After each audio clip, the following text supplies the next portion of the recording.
Welcome to your channel. అందరూ ఎలా ఉన్నారండి? మేమైతే చాలా బాగున్నాము. అందరికీ ముందుగా హ్యాపీ సండే. అలాగే కొత్తగా మళ్ళీ స్టార్ట్ అవబోతున్న BB9 కి అందరూ సిద్ధమేనా? ఇది రణరంగమే కాదు చదరంగమే అన్నారు నాగార్జున గారు. మేబీ అది హిట్ అయితే రణరంగమే, అది పట్టు అయితే చదరంగమే.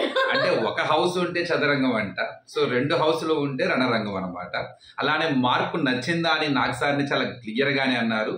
బిగ్ బాస్ హౌస్ సెట్టింగ్ మార్పు వచ్చిందా, బిగ్ బాస్ వాయిస్ లో మార్పు వచ్చిందా, బిగ్ బాస్ ఫార్మాట్ లో మార్పు రాబోతుందా అన్నది మనం ముందు రోజులు చూడాలి. బిగ్ బాస్ వాయిస్ ఏం చేంజ్ అయినట్టు నాకేం అనిపించట్లేదు, కాకపోతే బిగ్ బాస్ హౌస్ చేయాలా చాలా చాలా చాలా బాగుంది. సో 2 హౌసులు, అందులో కన్ఫర్మ్ సెలబ్రిటీలు వర్సెస్ కామనర్స్ అవ్వచ్చు, కూసేపు టెనెంట్స్ అని ఓనర్స్ అని, కొంత ఒక వీక్ వీళ్ళు ఒక వీక్ వాళ్ళు చేంజ్ చేసుకునే వర్గంగా ఇదంతా ఎలా ఉంది. మొత్తానికి లాంచింగ్ ప్రోమో బాగుందా? మొత్తానికి అంటే వీళ్ళు ఎప్పుడు కూడా ప్రోమోస్ బాగుంటున్నాయి, అంటే లాంచింగ్ వీడియోస్ కొత్త థీమ్ ని తీసుకొస్తున్నాము అని హైప్ మాత్రం బాగా క్రియేట్ చేస్తున్నారు. కానీ లోపలికి వెళ్ళిన తర్వాత అప్ టు ద మార్క్ అంటే అంచనాలు పెంచేస్తున్నారు. ఆ అంచనాలు అందుకోవడంలో ఎలా ఉంటుందని మనం చాలా గొప్ప ఊహించుకుంటాం కదా. సో అది చూడాలి, ఈసారి గట్టిగానే ట్రై చేస్తున్నారు అనిపించింది. ఇంతే కామనర్స్ లో ఎవరెవరు? కామనర్స్ లో 5 మెంబర్స్ తీసుకున్నారని, అలాగే నిన్న సాటర్డే షూట్ అయిపోయిందని, మొత్తం 14 మంది హౌస్ లోకి ఎంటర్ అయ్యారని మనకి లీక్స్ వస్తూనే ఉంటాయి కదా. కామనర్స్ లో శ్రీజ, అలాగే మనీష్, అలాగే ప్రియా, అలాగే అది మాస్క్ మ్యాన్ హరీష్, అలాగే ఎవరు ఇంకోటి పవన్ కళ్యాణ్. చాలా క్లియర్ గా ఫస్ట్ నుంచి నేను చెప్తూనే ఉన్నాను, శ్రీజ తర్వాత ప్రియా కంపల్సరీ వీళ్ళిద్దరు హౌస్ లో ఉంటారు అని. కంపల్సరీ పక్కాగా మాస్క్ మ్యాన్ యొక్క పొజిషన్ అది పక్కా, ఇక ఆయనకి రాసి పెట్టించినట్టు ఆ పొజిషన్. ఇక వీళ్ళ ముగ్గురు తర్వాత ఎవరైనా మనీష్ మర్యాద, అలానే పవన్ కళ్యాణ్. ఇప్పుడు పవన్ డెమోన్ అని చెప్పేసి ఆయన పేరు కూడా వినపడుతూ ఉంది మనకి బాగా. సో వీళ్ళ చుట్టే తిరుగుతూ ఉంది. మేబీ పవన్ డెమోనా, షాకిబ్ అనే పేర్లు కూడా వినపడుతూ ఉన్నాయి. అసలు వీళ్ళు 5గురా 6గురా అంతగా మించారు అన్నది కూడా మనకు ఒక చిన్న డౌట్ క్లారిఫై. అంటే వైల్డ్ కార్డ్ ద్వారా ఎంట్రీ చేస్తారా ఇట్లాగా. అలానే కన్ఫర్మ్ గా వీళ్ళ పేర్లు పక్కా వినపడుతున్నాయి, నో డౌట్. మనకి వీళ్ళు కన్ఫర్మ్ గా ఉంటారు. వీళ్ళకు మంచి అసెట్ కూడా ఉంది. ముఖ్యంగా ప్రోమోకి కంటెంట్ ఇవ్వగల సత్తా ఉన్న అతను హరీష్ మామూలుగా ఉండదు అనమాట, రచ్చ రంబోలా చేస్తాడు. కానీ ఒకటే అనమాట, బిగ్ బాస్ కి హరీష్ ఉపయోగపడతాడా, హరీష్ కి బిగ్ బాస్ ఉపయోగపడుతుందా అన్నది హరీష్ చేతిలోనే ఉంది. శ్రీజ చెప్పాల్సిన అవసరం లేదు, మరో హర్యానా క్యాప్చర్ చేస్తుంది. కానీ తనలో ఇంకొద్దిగా స్లైట్ అంటే అన్ని గ్రౌండ్స్ ని అంటే అన్ని షోలను మిక్స్ చేసి బ్రెయిన్ లో పెట్టుకుంది. అక్కడ సెటిల్డ్ గా ఆడగలిగితే మాత్రం అమ్మాయికి తిరుగుండదు. ప్రియా కామ్, క్వైట్, స్మార్ట్, చాలా ఎక్స్ట్రాడినరీ. మనీష్ మర్యాద చెప్పాల్సిన అవసరం లేదు, అగ్ని పరీక్షలో బాగా పేరు వచ్చిన ఒక పేరు. తను ఎలా మైండ్ గేమ్ ఆడబోతున్నాడని చూడాలి. పవన్ కళ్యాణ్ సోల్జర్, సో చాలా హంబుల్, మంచి చూడంగానే ఒక మంచి పాజిటివిటీ వచ్చే అబ్బాయి. అతను ఎలా అక్కడికి వెళ్ళిన తర్వాత ఉంటాడు. ఇంకా సెలబ్రిటీలు ఎవరెవరు అనుకుంటున్నారు, ఏమేంటి పేర్లు అన్నది మనము 2 ఎపిసోడ్ తర్వాత గుర్తు పెట్టుకోగలము. సో లక్స్ పాప ముందు, ముఖ్యంగా లక్స్ పాప లంచ్కి వస్తా, ఆశా షైని అమ్మాయి ఏవి కూడా చాలా ఎమోషనల్ గా వచ్చిందని. So one of the asset అవుతుంది షోకి, one of the leading character అవుతుంది, నో డౌట్. అమ్మాయి ఈ సీజన్ 9 లో ఒక స్పెషల్ అట్రాక్షన్ అవ్వబోతుంది. నెక్స్ట్ ప్రోమోలో చూపించింది కూడా అమ్మాయినే కదా, ఇది ముందుంది పిక్చర్ అవి బాకీ హై భయ్యా అంటుంది అనమాట. ఇక నెక్స్ట్ వచ్చేసరికి గురించి చూపించారు. భరణి మీకు తెలిసింది, చాలా సినిమాలో ఉన్నాడు, సీరియల్స్ లో ఉన్నాడు, మూవీస్ లో ఉన్నాడు. ఒక ఏదో నా హార్ట్ కి సంబంధించిందండి, నేను లోపలికి వెళ్ళిపోతే ఏదో స్క్రిప్టెడ్ ఓరియంటెడ్ చేశారనిపించింది. ఇది లేకపోతే ఎలా వెనక్కి వెళ్ళిపోతాను అంటాడు, ఇది ఒక స్క్రిప్టెడ్ అనిపించింది. మళ్ళీ వస్తాడులే, అతను వాయిస్ వినపడింది. ఇంకా నెక్స్ట్ ఎవరు? Suman Shetty. Of course 7/G Brindavani కాలనీలో గుర్తు పెట్టుకున్న ఈ సుమన్ శెట్టి చాలా చాలా మంచి కనపడకుండా అజ్ఞాతంలోకి వెళ్ళిపోయినట్టు అసలు ఏ సినిమాలో కనపడలేదు. మళ్ళీ ఇన్ని రోజుల తర్వాత BB9 హౌస్ లో చూడటం అనేది చూడాలి, ఆయన ఎలా ఉంటాడో. జయం మూవీలో కూడా ఉంటాడు అన్నమాట. తనకి ఒక మంచి కెరీర్ ప్లస్ అయ్యే అవకాశం ఉంది. అలానే తను అట్రాక్ట్ అవుతాడు కన్ఫర్మ్ గా. సుమన్ శెట్టి అనగానే తన పాత సినిమాల జ్ఞాపకాలు అనేవి ఆడియన్స్ గట్టిగా పలకరిస్తాయి. తను ఎలా ఉండబోతున్నాడు, ఆ బిహేవియర్ ఏంటి అనేది మనం కామెడీ యాంగిల్ చూసాం. తన రియాలిటీ ఏంటన్నది ఈ షోలో అతను ఒక ఎసెట్ అవుతాడు. ఇంకా నెక్స్ట్ ఇమాన్యుయల్ గురించి చెప్పాల్సిన అవసరం లేదు. జబర్దస్త్ గానీ, పటాసులు గానీ, ఎప్పటి నుండో తను తన ఈ సీజన్ అంటే ఈ సీజన్ రావడానికి గట్టిగా ట్రై చేశాడు. మొత్తానికి మంచి అవకాశం దొరికింది. తను దాన్ని ఎలా అంటే జబర్దస్త్ వాళ్ళు ఎక్కడో చోట ఆగిపోతున్నారు, ఒక గమ్యాన్ని చేరుకోలేకపోతే. ఒక అవినాష్ తప్ప మిగతా వాళ్ళందరూ కూడా అక్కడ వెళ్ళలేకపోయారు. సో మరి ఇమాన్యుయల్ ఎలాంటి చేస్తాడు, కన్ఫర్మ్ గా అయితే కామెడీని జనరేట్ చేస్తాడా, లేదు గెలిచే ప్రయత్నంలో తనలో ఉన్న ఈ కామెడీని పక్కన పెట్టేసి వేరే యాంగిల్ చూపిస్తాడా, ఇది కొద్దిగా వాళ్ళకి చాలా పెద్ద టాస్క్ అది. అలాగే రీతు చౌదరి చెప్పగల గ్లామర్ షో, కన్ఫర్మ్ గా ఆమె షోకి చాలా చాలా పెద్ద గ్లామరస్ అవుతుంది. అలానే జనరల్ గా ఇలాంటి వాళ్ళని చూస్తున్నప్పుడు ఏమనిపిస్తుంది అంటే, రీతు చౌదరి లాంటి వాళ్ళని చూస్తున్నప్పుడు ఒక రకమైన ఒక నెగటివ్ ఒపీనియన్ కలిగి ఉంటుంది సోషల్ మీడియా. కానీ వీళ్ళల్లో ఒక పెద్ద అలజడి ఉంటుంది, వీళ్ళల్లో ఒక తెలియని లైఫ్ ఉంటుంది, చాలా బాధ ఉంటుంది. ఆ బాధ రీతు చౌదరి కన్ఫర్మ్ గా ఈ షో ద్వారా నేనేంటి అన్నది, సోషల్ మీడియా చూస్తున్న రీతు చౌదరి వేరు, రియల్ గా రీతు చౌదరి ఏంటి అనేది చూపించే ప్రయత్నం అయితే అమ్మాయి చేయబోతుంది అనుకుంటున్నాను. అమ్మాయికి మంచి ప్లస్ అయ్యే అవకాశం ఉంది, కరెక్ట్ గా తను యూజ్ చేసుకోవాలి. బిగ్ బాస్ కి అంటే ఇంతకు ముందు నెగిటివిటీగా ఉండి బిగ్ బాస్ కి వచ్చిన తర్వాత వాళ్ళేంటి, వాళ్ళ బయట లైఫ్ స్టైల్ ఏంటి అని చెప్పి చూపించుకోవడానికి చాలా మంది బిగ్ బాస్ అనే ఒక ప్లాట్ఫామ్ వాళ్ళకి ఉపయోగపడిందని నేను అనుకున్నాను. ఇప్పుడు ఈ 9 సీజన్ జరిగింది, 9 సీజన్ లో ఏదో విధంగా ఎవరికో ఒకళ్ళకి మేబీ వేరే వాళ్ళకి నెగిటివ్ ఉండవచ్చు, కాకపోతే మంచి కూడా జరిగిన వాళ్ళు కూడా ఉన్నారు. మనం కళ్ళ ముందు చూసిందే నమ్ముతాము, కళ్ళ వెనక దాగి ఉన్న బాధను చూడలేము, తెలియదు మనకి. అది చూపించే ప్రయత్నం అన్నమాట. జనరల్ గా చాలా మందికి మంచి అవకాశం అది. ఆ విధంగా రీతు చౌదరికి ఇది మంచి అసెట్ అయ్యే అవకాశం. అంటే తను చాలా బోల్డ్ అండ్ స్ట్రాంగ్ కూడా, చాలా అమ్మాయి చాలా గట్టిగా ఉంటది. చూడాలి తను ఎలా ఇది చేస్తున్నారు. నెక్స్ట్ ఇంకెవరున్నారు? తనుజ అంట, ఇది ఈ అమ్మాయి జాతిరత్నాలు కుక్ విత్ జాతిరత్నాలు దాంట్లో వచ్చింది అనమాట. అమ్మాయి కూడా సీరియల్ యాక్టర్.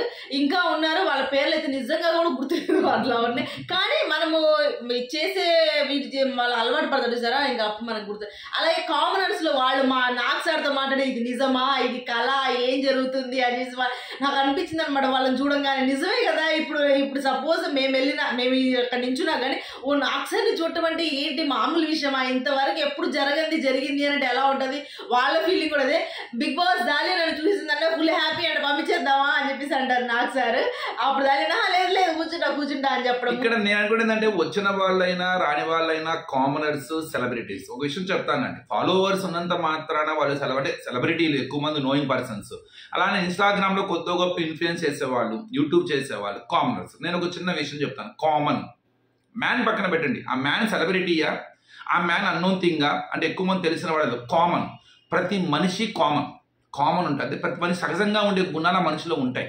కానీ ఏంటంటే మన కళ్ళకి కనపడిన వాళ్ళు కొద్ది ఎక్కువగా మన ప్రపంచంలో లేని వాళ్ళ యొక్క లైఫ్లో ఏం జరుగుతూ ఉంటుంది తెలుసుకోవాలన్న ఆసక్తి మనకు ఎక్కువ ఉంటుంది. మన ఇంటి పక్కనలోనే ఏం జరిగిద్దా అని మనం చెవి పెట్టి వింటూ ఉంటాము. అలాంటిది ఇలాంటి సెలబ్రిటీ లైఫ్లో వాళ్ళు ఎలా ఉంటారో తెలుసుకునే ఆసక్తి ఉంటుందిగా. వాస్తవంగా వాళ్ళు మనలానే ఉంటారు. కాబట్టి ప్రతి ఒక్కళ్ళు కామన్ క్వాలిటీస్ ఉన్నాయి. కాబట్టి ప్రతి ఒక్కళ్ళు కామన్ పర్సన్సే. ఈ విషయం ఎప్పుడు చెప్పేది అంటే బిగ్ బాస్ చూపిస్తారు. ఇక్కడ తినటానికి కూడా మనం కూడా ఎంత ఆత్రంగా ఎదురవుతాము. వాళ్ళు కూడా సెలబ్రిటీస్ వచ్చిన వాళ్ళు కూడా వాళ్ళు ఫీల్ అవుతారు దాన్ని, అది ఎట్లా ఉంటది ఏంటి అన్నది. సహజంగా చివరికి బయటకు వచ్చేసరికి ఎంత సెలబ్రిటీ అయినా సరే నేను కామన్ మ్యాన్నే అని బయటకు వస్తారు. తెలుస్తే వాళ్ళకి చాలా విషయాలు అక్కడ మనకు మాత్రమే తెలియవు. వాళ్ళలో ఏదో అద్భుతమైన భావాలు ఉంటాయేమో, అద్భుతమైన గుణాలు ఉంటాయేమో, వాళ్ళు ఏదో దివి నుండి భూమికి దిగి వచ్చిన వరపుత్రులు అనుకుంటే ఏం లేదు, మనలాగానే ఉంటారు. ఇంకా కొన్ని సందర్భాల్లో మనకన్నా బలహీనంగా ఉంటారు, మనకన్నా ఎమోషనల్ గా వీక్ గా ఉంటారు. కాకపోతే వాళ్ళు వాళ్ళ లైఫ్ స్టైల్ ఒక ఎత్తు ఎదిగిన వాళ్ళు, మనకి తెలియదు, మనం చూడం అంతే. కాబట్టి ప్రతి ఒక్కళ్ళకి కామన్ మ్యాన్లే. మేబీ వాళ్ళ ఫాలోవర్స్ సంఖ్య వేరు. అలా అని చెప్పి ఫాలోవర్లు అందరూ ఓట్లు వేయాలని తెలియదు కదా. అక్కడికి వచ్చిన తర్వాత పరిస్థితి బట్టి చూద్దాం. మరి ఈ కామనర్స్, సెలబ్రిటీస్ మధ్యలో ఉన్న ఈ కామన్ క్వాలిటీస్ మనల్ని ఎలా ఇది చేస్తాయో. బాగుంది, చాలా బాగుంది. నాకు సార్ మంచి హుషారుగా ఉన్నారు. ఆ కటన్ రైజ్ చేయడం కానీ, పిక్చర్ అవి బాకీ హై, అలానే ముందుంది ముసల్లా పండుగ, ఇలాంటి మాటలు మనం మోసం చేస్తారు. చూసి ఇదంతా ఏంటి, ఏం జరుగుతుంది, ఇది ఎప్పుడు ఇచ్చే అయిపోయినా లేకపోతే ఈసారి నిజంగానే చాలా స్ట్రాంగ్ గా చాలా బాగుండబోతుందా ఏంటా. కానీ అందరూ అంటున్నారు ఏమని, సెలబ్రిటీస్ లో అంట తోపులు లేరని, సెలబ్రిటీస్ లో నార్మల్ గా ఉన్నారని, వచ్చిన వాళ్ళు ఈసారి కామనర్సే విన్ అవుతారని, లేకపోతే కామనర్సే మంచి ఇదిగా ఉంటారని, వాళ్ళు చాలా వీక్ గా ఉంటారని, ఇలా చాలా మంది సోషల్ మీడియాలో నిజంగా అన్ని చెప్తారు. కానీ నేను అలా అనుకోవట్లేదు. మేమేమనుకుంటున్నామంటే కామనర్స్ కాదు, సెలబ్రిటీస్ కాదు, వాళ్ళు వీక్ వీళ్ళు వీక్ కాదు. ఆ సెలబ్రిటీస్ మీరు ఎవరైతే వీక్ అది మీరు ఎలా అయితే అనుకుంటున్నారో నేను అలా అనుకోవట్లేదు. వాళ్ళల్లో ఉన్న టాలెంట్ ని బయటకు రావచ్చు. వాళ్ళకి నిజం ఇప్పుడుదా చెప్పుకున్నది అదే కదా, వాళ్ళు ఎలా ఉంటారో మనకు తెలియదు. వాళ్ళు ఎలా బిహేవ్ చేస్తారో మనకు తెలియదు. అలా తెలియకుండా మనం ఎలా జడ్జ్ చేయగలం? జబర్దస్త్ షో మీద కనపడ్డంత మాత్రాన ఆయన సెలబ్రిటీ, ఆయన కామన్ మ్యాన్ మనకన్నా భయంకరంగా ఉంటారు. పాపం వాళ్ళ పరిస్థితులు ఇంకా బాగుంటాయి. అంటే వాళ్ళు ఇంకా ఎన్ని బాధలు పడి ఎన్ని ఇబ్బందులు పడి అక్కడికి వచ్చి ఉంటారు. వాళ్ళకి ఇది లైఫ్ అండ్ డెత్ సమస్యగా. ఈ రోజు ఈ కామన్ మ్యాన్ లోపలికి వెళ్తానికి ఎంత లైఫ్ అండ్ డెత్ సమస్యతో వెళ్ళాడు, ఎంత ఆశతో వెళ్ళాడు. సేమ్ మనం అనుకుంటున్న ఆ సెలబ్రిటీ ఎలా వస్తాడు? లైఫ్ అండ్ డెత్ సమస్య ఇది, నాకు ఏదో ఒకటి చూపించాల్సిందే. కొంతమంది ఏమో ఇంకా లైఫ్ లో ముందుకు వెళ్ళాలి. సో ప్రతి ఒక్కరు ప్రాణం పెట్టే ఆడతారు, అక్కడ ప్రాణం పెట్టే ఉంటారు. అల్టిమేట్ గా రంజింపజేయాల్సింది, నచ్చాల్సింది, హృదయాలను గెలుచుకోవాల్సింది, ప్రతి ఇంటిలో ఒకటిగా అవ్వాల్సింది ఆ ఆడియన్స్ ఇళ్లలోనే. ఆడియన్స్ గా నచ్చితే చాలు, అది సెలబ్రిటీ అక్కర్లేదు, కామన్ మ్యాన్ అక్కర్లేదు, తీసుకెళ్లి పట్టం కట్టేస్తారు. అలానే బిగ్ బాస్ హౌస్ లో గెలిపేది ఏం కాదు, ఎన్ని రోజులు ఉండగలిగావు, ఎంత మందికి నువ్వు దగ్గర అయ్యావు అన్నదే బిగ్ బాస్ లో మెయిన్ ఇంపార్టెంట్. అలాగే కామనర్స్ అందరూ కూడా స్టేజ్ మీద పిలవడం అనేది చాలా బాగా అనిపించింది. ఎందుకంటే ఇప్పుడు దాకా ఓటీటీ అంటే జియో హాట్స్టార్ ఇప్పుడు నార్మల్ పీపుల్ కూడా వాళ్ళందరినీ చూస్తారు, వాళ్ళకి మంచి ఫాలోయింగ్ రాబోతుంది. అంటే లోపలికి వెళ్ళని వాళ్ళు చాలా సింపుల్. కామన్ కి సెలబ్రిటీకి డిఫరెన్స్. అగ్ని పరీక్షలోకి రాకముందు కామన్ అనుకుందాం, ఇప్పుడు అక్కడ నుంచి హౌస్ లోకి రాకపోయినా కూడా ఆ 15 మంది ఇప్పుడు ఏమయ్యారు? సెలబ్రిటీలు అయిపోయారు. సింపుల్. అది వాళ్ళకి ఎక్కడో చోట కంపల్సరీ ప్లస్ అవుతుందిగా. ఇప్పుడు సెలబ్రిటీ అయినంత మాత్రం వాళ్ళలో కామన్ క్వాలిటీస్ పోయా? వాళ్ళు వాళ్ళలానే ఉన్నారు అంతే. ఎక్కువ మందికి తెలిసింది వాళ్ళకి, అంతే. ఎక్కువ మంది తెలుసుకున్నారు వాళ్ళ గురించి, అంతే. సో ఎక్కువ మంది తెలియటం మూలంగా వాళ్ళు ఏదో సెలబ్రిటీ అయిపోయారు, వాళ్ళలో కామన్ లేదు, వాళ్ళంతా అంతే ఉంటారు, వాళ్ళ రోజు లైఫ్ అలానే ఉంటది. కానీ ఎక్కువ మంది తెలుసుకోవడం అదేమవుతుందంటే కొంత కాన్ఫిడెన్స్ ఇస్తుంది, లైఫ్ లో ముందుకు వెళ్ళడానికి చాలా మంచి ఇది చేస్తుంది. గెలుపు ఓటములకు పక్కన పెడితే ఒక అడుగు వేసాము, ఆ అడుగు మంచి అంటే ఆ అడుగు వాళ్ళ లక్ష్యాన్ని తీసుకెళ్ళిన తర్వాత పక్కన పెడితే ఆ అడుగు కన్ఫర్మ్ గా జీవితంలో ఇంకొన్ని అడుగులు వేయడానికి ఉపయోగపడుతుంది అన్నమాట. కానీ ఇప్పుడు దాకా ఎడిటెడ్ ఎపిసోడ్స్ ఇవి చూసాము. ఇప్పుడు కామనర్స్ కూడా వాళ్ళ ఇంట్లో అసలు వాళ్ళు ఎలా ఉంటారు ఏంటి అన్నది కూడా మనకి ఇంకా క్లియర్ గా అర్థమవుతుంది అని అనిపిస్తుంది. సరే చూద్దాం. కానీ ఏదేమైనా సరే ఇది బాగా హిట్ అవ్వాలని, బాగా మంచిగా ఇది అవ్వాలని, అలాగే మాకు బాగా వ్యూస్ రావాలని మనస్ఫూర్తిగా కోరుకుంటూ ఈ వీడియో సాయంత్రం నుంచి స్టార్ట్ చేద్దాము. ఏదో రణరంగమే కాదు చదరంగమే అన్నట్టు. అయ్యో ఏదో ఒకటి. ఓకే ఫ్రెండ్స్, షేర్ చేయండి, మీకు తెలిసిన వాళ్ళకి మన ఛానల్ ని షేర్ చేయండి, సబ్స్క్రైబ్ చేయండి, కొంత ఎంకరేజ్ చేయడానికి ట్రై చేయండి. ఎందుకంటే మనం okay we got some recognition, but we should ఒక స్టెప్ ముందుకు వెళ్ళాలి. కొంత సబ్స్క్రైబర్లు ఎక్కువ మంది కనుక ఉంటే మన ఛానల్ ఎక్కువ మందికి రీచ్ అవుతుంది. So we are balanced. మనం ఎక్కడ ఆటని అట్లానే చూసావే తప్ప అలా అని చెప్పి అలా ధైర్యంగా చెప్పడం తప్పు కాదని చెప్పట్లేదు. ఒక్కొక్కరు ఒక స్టైల్, ప్రతి ఒక్క రివ్యూవర్కి ఒక ఓన్ ఐడెంటిటీ ఉంటుంది. అందులో చెడు తప్పు, పాజిటివ్ నెగిటివ్ అందరిలో ఉంటాయి. కానీ ఏంటంటే ఎవరి ఇండివిజువాలిటీ వాళ్ళది, ఎవరు ఎంచుకున్న మార్గం ఒకటి. కానీ చెప్పే విధానం తేడాగా ఉన్నా, చెప్పే స్టైల్ తేడా ఉన్నా, అందరి యొక్క ఇంటెన్షన్ మాత్రం కన్ఫామ్గా ఆ షోకి మంచి జరగటం, ఆ వ్యక్తులకి మంచి జరగటమే, అంతే. ఓకే ఫ్రెండ్స్, ఈ వీడియో కనుక మీకు నచ్చితే ప్లీజ్ లైక్ చేయండి, షేర్ చేయండి, సబ్స్క్రైబ్ చేసుకోవడం మాత్రం మర్చిపోకండి. బాయ్.